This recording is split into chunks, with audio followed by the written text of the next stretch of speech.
Hello, everyone, and welcome to the Back Nine Report, where we cover everything happening in the world of golf. My name is Carlos Torres, and as always, I'm joined by my friend, co-host, and number one golfaholic, Fred Alvader. Fred, we've got a lot to unpack tonight, especially with some incredible young talent making waves in the PGA Tour's regular season. Finale is finally heating up. So, how are you today, Fred? I'm fantastic, Carlos. Beautiful weather up here in Cadillac right now. And as you're right, as the golf season began to wind down, especially for the PGA Tour, there was a lot of action last weekend. A pair of 17-year-olds, Carlos, won events in the ladies' golf. And Kurt Kitayama got a big win at the 3M in Minneapolis. So we haven't heard anything out of him for a while. But the big news this week is the final event of the PGA Tour regular season, and there's a lot on the line for a bunch of guys. We're going to go into that in a little more detail after a bit. Yeah, so Fred, we have to start with the absolutely sensational news out of Scotland. Lottie Wood, at 17 years old, winning the Women's Scottish Open in her professional debut. I mean, this is a co-sanctioned event with the LPGA, so make it more significant so. She closed with a fantastic 4 under 68 at the Dundonald Links and for a three-shot victory. And think about it, Fred. To win your first professional event on such a big stage with players like Hugh Kim and Nelly Korda in the field is just incredible. I mean, Lottie was unflappable, especially when Kim made a charge. She answered with birdies on 13 and 14. This young English star, to me, I mean, she has been on a tear, winning the Women's Irish Open and as an amateur 3 weeks ago. So then she secured her LPGA card with a tie for third in the Evian. So she even won the Augusta National Women's Amateur last year. So she told the reporters that she felt more pressure at Augusta, which really puts her composure into perspective. To say that in going into this big tournament and say that at Augusta last year I had more pressure. Yeah, wow, that's incredible. She, Fred, is now the second player in 3 years to win on the LPGA in her pro debut following Rose Zhang. It's safe to say Lodi Wood is a name we're going to be hearing a lot for years to come.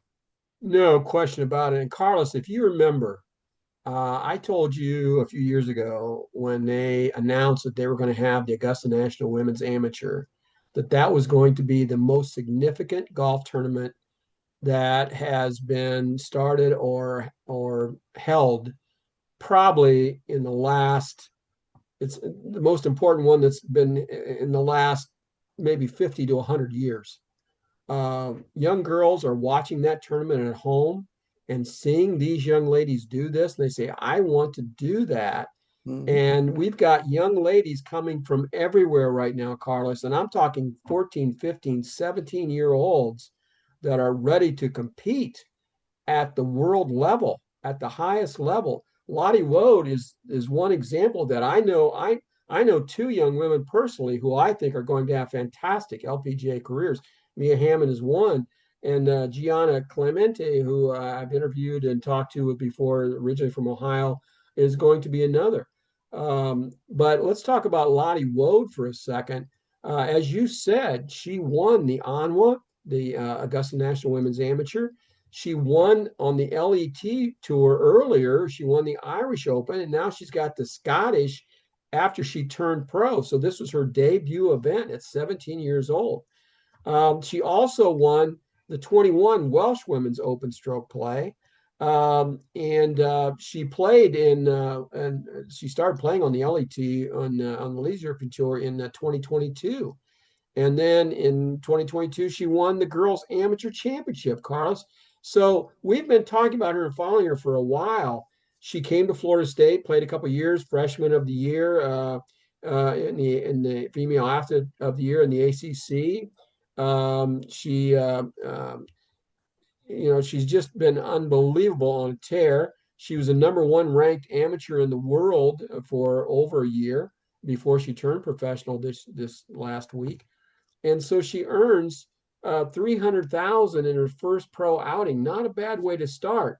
Um, and Carlos, I mentioned this to you before we went on air, but her wins as an amateur and early wins as a pro at the age of 17 reminds me a little bit of Lydia Ko when she burst onto the world golf scene by winning in New Zealand and then on the LPGA in Canada as a 17-year-old. So this is a real harbinger of what we're going to see from Lottie Rowe in the future for sure. Yeah, and I mean, and speaking of incredible young talent, we have to swing over to the Epson Tour, where another 17-year-old, this one is an amateur, and you just mentioned her, Mia Hammond. She just stunned the field to win the Greater Toledo Classic. I think you know where that is played, right? No, I don't know. You might have an idea.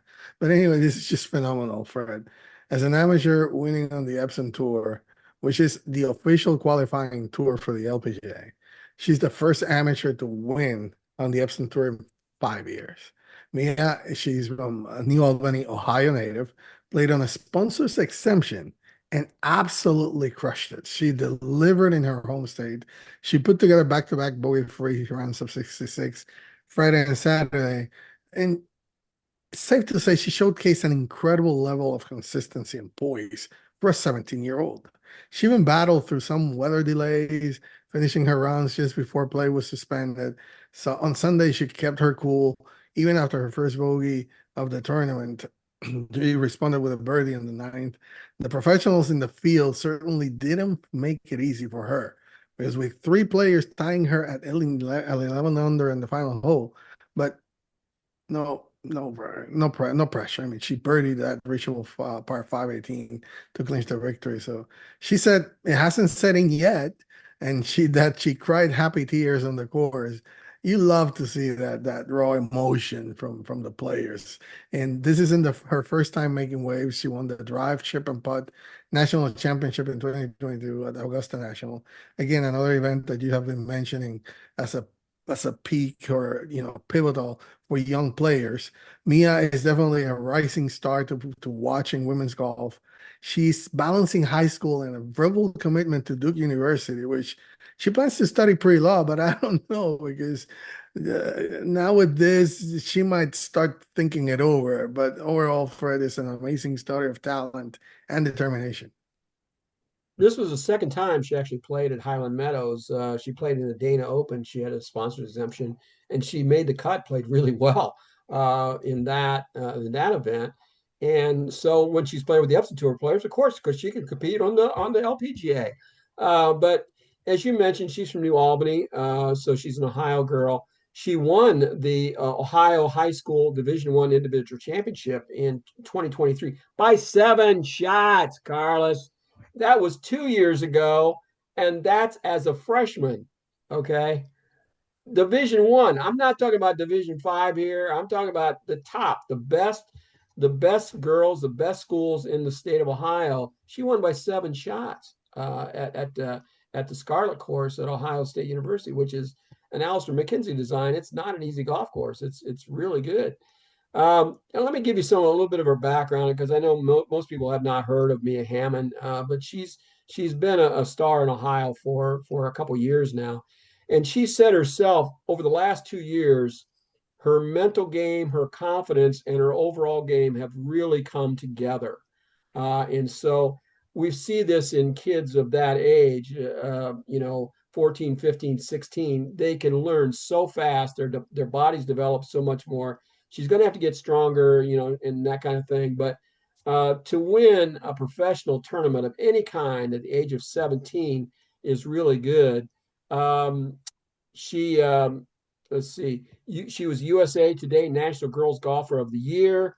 She finished fourth at the 23 Sally, and again, that was 2 years ago when she was only 15. Um, and I mean, the Sally is probably, if other than the U.S.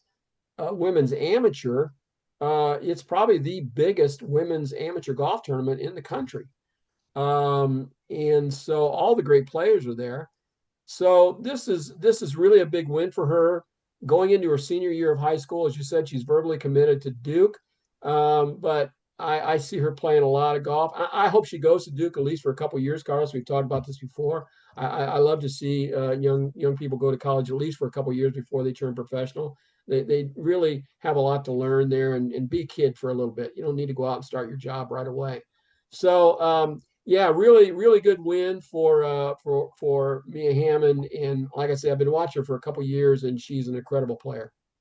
Well, we have two very good young players to look for in the near future. So write those names there, Lottie Wood and Mia Hammond. But now let's pivot to the men's side, the professional guys, because this week at the Wyndham Championship, it is absolutely critical for so many players. It's the final regular season event of the PGA Tour. And that means it's bubble time, Fred. There are several crucial thresholds players are fighting to cross. First, and perhaps the most important one, is making it. They have to make the FedEx Cup playoffs if they want to keep going.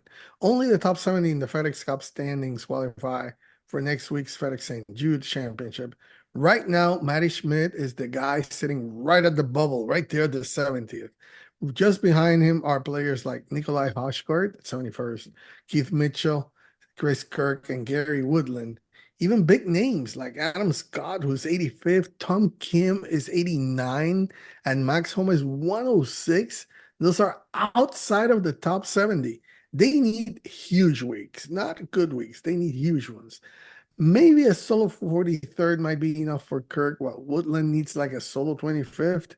Max Homa was down all the way to 106. He would need a two-way T2 finish just to have a chance. It doesn't mean he's going to be there. So the pressure is immense. Failure to make the top 70 means their season is over, done. And they'll have to play in the FedEx Cup fall to secure their card for next year. Then there's the battle for full PGA Tour cards for 2026. So while the top 70 are guaranteed their card and a playoff spot, the players that finish between 71 and 100 after the FedEx Cup fall will also earn full status for next year. So Isaiah Salinda is currently the one at 100. So he's looking to hold on for dear life or improve. We'll see what happens there. Players outside the top 100, but within the 125, will retain conditional status. This is a long game, but a good finish here can set them up nicely. So, and let's not forget about the qualifying lucrative money, which I'm going to let you talk about a little bit. This is a huge incentive, Fred, as only the top 15 FedEx Cup standings are the ones who get a chance to go at it. Yeah, we got $100 million on the line of bonuses over the next 3, 4 weeks here. So there's a lot at stake. Not just their playing cards for next year, but we've actually got 4 tournaments in one this week, Carlos. You've got guys trying to move up into the top 30, okay, so they can get into the tour championship or be, in the conversation for it anyhow. But you've got guys that are trying to win. You've got guys that are trying to get in the top 50 for the automatic exemptions into the signature events, which are no cut, big money events. You want to be in those. You've got guys trying to get into the top 70 to make it into the playoffs, at least to the first round, and get this bonus money at the end of the year here. And then you've got guys trying to get inside the top 100 to keep their card for next year, as you said. So, yeah, they've got a chance to win it in the fall season to get back into, to get their cards for next year. But let's get it done now and not put it off. So you've got a lot going on. And you've mentioned Matty Schmidt as at number 70 right now, but the guys behind him, there's pretty good names there, some pretty good players. And we don't have the really big names at the Wyndham, but you've got all these guys trying to make something happen, like Jordan Spieth, like Adam Scott, like Ricky Fowler, and Tony Finau. Also, did you notice that Kev Kisner is in the field this week, giving it a go? Coming out of the booth to play a little bit, trying to make a few bucks, maybe find lightning in a bottle and get a top 10, get a big paycheck here at the end of the year. So, right now at number 30, Carlos, is Sungjae Im. Okay, but right behind him is Ryan Fox, Brian Campbell, Jason Day, Taylor Pendrith, Denny McCarthy, Cam Young, Xander Schauffele is outside the top 30, and Aldrich Podgeider. He's made a lot of noise. He did well at Detroit, and jumped up all of a sudden, a big hitter. So you've got a lot of guys that are trying to move up or be relevant. Right now, Carlos, the top 10 in the FedEx Cup, and that's all pretty solid. That's all secure. Scotty Scheffler, Rory McIlroy, Sepp Straka, Russell Henley, Justin Thomas, Harris English, Ben Griffin, who's had a fantastic year, J.J. Spaun, the U.S. Open champion, Tommy Fleetwood still hasn't won, but he still makes a lot of money and he gets a lot of points, and Keegan Bradley, the Captain America for the Ryder Cup team. So Yo, and you know what? We forgot to even mention that these guys are playing, some of these guys are playing for a spot on the Ryder Cup team. So they've got a little extra motivation here to do well as well. One guy that surprised me that's in the field this week is Hideki. Hideki's pretty solid in the playoffs, pretty solid in everything. But he's playing this week. I must just feel he needs some extra practice or something. But there's a lot to happen at the Wyndham Championship this week in North Carolina, Carlos, and it's going to be fun to watch. I'm excited to get to watch some of this. Well, with $100 million in bonuses to be handed over the next 4 weeks, I think this is a pretty incredibly important and high stakes time for every tour player. The Wyndham Championship isn't just a tournament, it's a lifeline for many careers. So some final thoughts. I would say, Fred, what an incredible few weeks we've seen in golf, particularly in the women's game. These young players, Wood and Hammond, are not just winning, they're winning in dominant fashion and showing a maturity well beyond their years. It really speaks to the depth of talent that is emerging in the women's game. And then on the men's side, the tension building into the FedEx Cup playoffs is very palpable. You'll see that every shot at the Wyndham Championship will have immense meaning in what makes this time of the year so exciting for golf fans. So, any closing thoughts? No, Carlos, just to echo your sentiments, I think it is an exciting time in golf. We seem to the LIV thing, the PGA Tour thing, that seems to be getting settled out. I think there's going to be some movement back and forth with that over the next couple of years. I think we're going to get some of these guys back on the PGA Tour. Uh, we what about we haven't even talked about your guy that's won 5 times this year Oh, on Joaquin Niemann. Joaquin Niemann, yeah, won 5 times. And we don't even hear anything about it. He's having an incredible year, making a bunch of money. So yeah, it's an exciting time, a lot going on, and can't wait to see what happens this weekend, Carlos. Well, that wraps up another edition of the Back Nine Report. Thank you for tuning in. Remember to like and subscribe. And a huge thank you, Fred, for your insights. We'll be back next week. Hopefully, maybe we'll break down the FedEx Cup playoff, the first FedEx Cup play event, and other things. So until then, keep it in the short grass. Thank you for joining.